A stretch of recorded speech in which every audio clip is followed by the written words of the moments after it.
Elles sont présentes sur les étals toute l'année, été comme hiver, les tomates. En ce moment, la plupart viennent du Maroc. 1,60 € le kilo, mais pas toujours au goût des vendeurs. Pas terrible. C'est pas trop la saison, hein.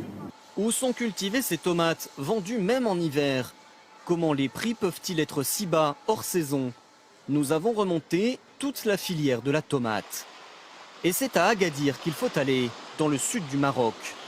Du soleil toute l'année, un climat idéal pour cultiver les tomates à très grande échelle.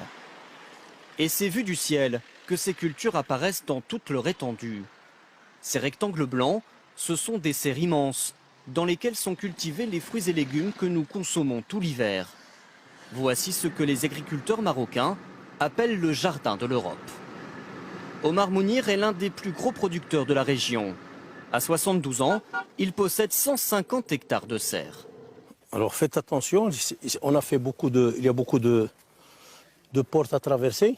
C'est pour ne pas laisser les moustiques rentrer. Hein. Allez, allez-y. Il vient ici superviser la récolte. Certaines tomates sont bientôt rouges, il est temps de les cueillir. Elles finiront de mûrir pendant leur transport. Sous cette serre travaillent 95 salariés. La main-d'œuvre, c'est la première différence par rapport à l'Europe. Des ouvriers payés environ 10 € la journée, tout juste 1 heure de SMIC en France. Le coût de la main-d'œuvre, c'est vrai, c'est moins cher qu'en Europe, mais ce n'est pas le même niveau de vie. Ça, il faut le reconnaître. Un avantage qui explique l'explosion de la production au Maroc. Il y a 20 ans, il n'y avait quasiment aucune serre au Maroc. Aujourd'hui, elle recouvre 6000 hectares. C'est plus que la superficie d'une ville comme Lyon. Et pour produire toujours plus et moins cher, les producteurs peuvent compter sur ce centre de transfert de technologie. Une ferme expérimentale qui n'a qu'un seul objectif, augmenter les rendements.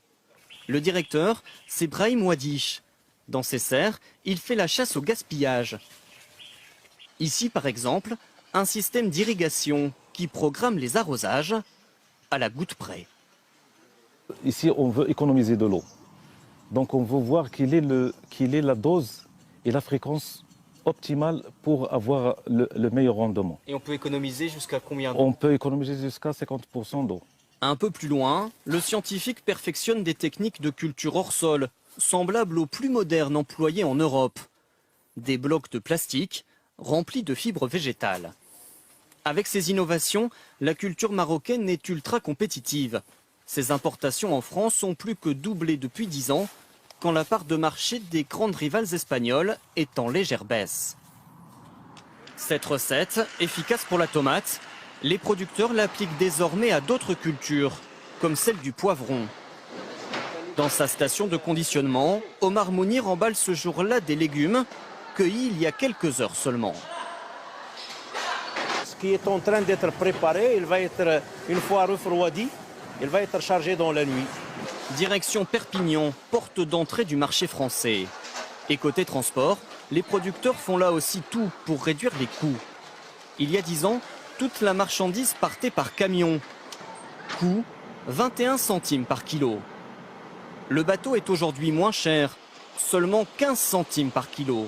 Désormais, 40% des tomates marocaines partent donc vers la France par la mer. Elles mettent à peine 3 jours pour arriver sur nos étals.